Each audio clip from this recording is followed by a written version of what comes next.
I've been meaning to do this for ages because I keep talking about the two rivers and I don't always get the quotes right. So I finally found all the quotes and I put them all together about the rivers, the two rivers that Mr. Gurdjieff talks about. So this is from Views from the Real World, page 85. In life, there are two rivers, two directions.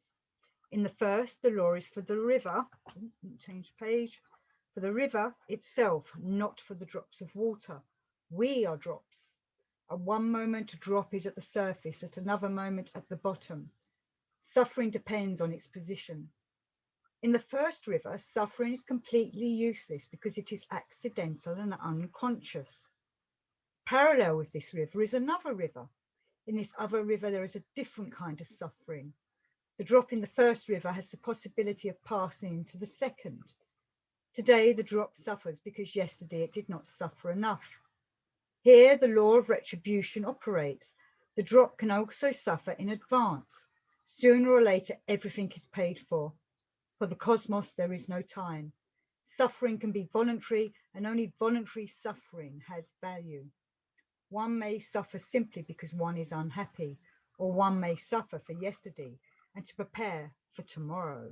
And suffering is an important part of the Gurdjieff work. I'm trying to remember if I've done a show on suffering. Maybe it's time to do one. Suffering helps us to bring around remorse of conscience, and that helps towards our development. But I think, yeah, I'll try and do one on suffering. I'll have to get all the quotes together, but I shall carry on with the two rivers. So Views from the Real World, page 236. On account of the unbecoming life of people, it was established for the purposes of the common actualizing of everything existing that, in general, human life on the earth should flow in two streams. Great nature foresaw and gradually fixed in the common presence of humanity a corresponding property, so that before the dividing of the waters, in each drop that has this corresponding inner subjective struggle with one's denying part. Remember, we've got the wholly affirming, wholly denying, wholly reconciling, transubstantiating me for my being. One of Gurdjieff's prayers that he directs us to say.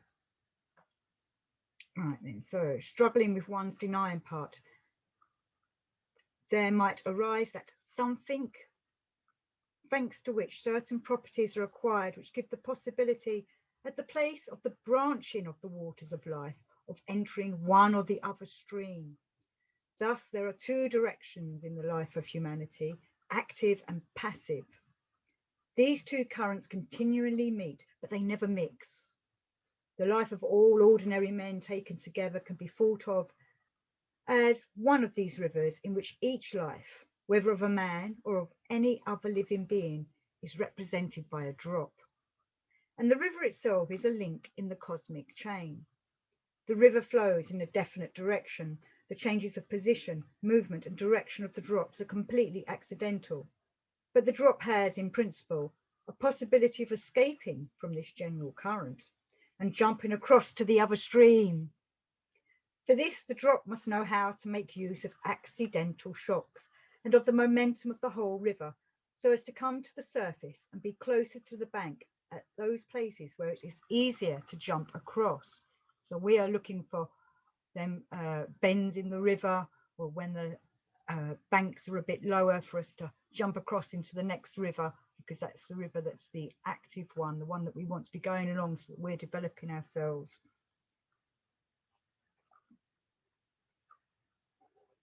And Gurdjieff also says in Life is Real, Only Then When I Am, page 55, I do not know which current of life's river they follow at present, whether they have remained in that current of life's river which I, unmerciful to myself, had directed them, just that current which sooner or later must fall into the fathomless ocean. I do not know, or whether the temptations of life, likewise law abiding, have pushed them into the current which sooner or later must fall into the abyss for further involution and evolution. So as Gurdjieff says here, he's given us the opportunities. He's showing us the ways. He's showing us how we can get out of one river into the next, into the one that we want to be in, to develop. No one can pick you up and put you in it. You have to put it there yourself. But you have to find the, you know, the places where you can jump over. As we're swimming, you know, everybody's swimming in one of the rivers, but many of us want to go to the other river. So also from Life is Real, page 108. The first liberation of man signifies that figurative understanding which I formulated as the possibility for each drop of water of the prime general river to cross from the stream which is predetermined to disappear into the never regions, into the stream which empties itself into the vast space of the boundless ocean. Which river do you want to be in? And I'll just do a little not quote from his books. There are two rivers of life. In the first river, suffering is passive and unconscious. In the second river, suffering is voluntary, which is very different and of great value. So what I shall try and do is a suffering show next, because it is an important part of our development. But also with the two rivers, so we're flowing along, swimming along with that little drop. Maybe we're just paddling along, or maybe we're just going with the flow. Do we want to go with the flow, or do we want to be swimming in the right river, going along in the right stream, so that we are doing the right work and developing ourselves?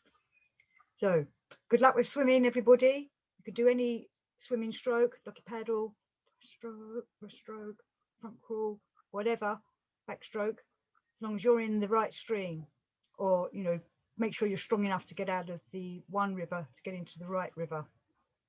Till next time, peoples.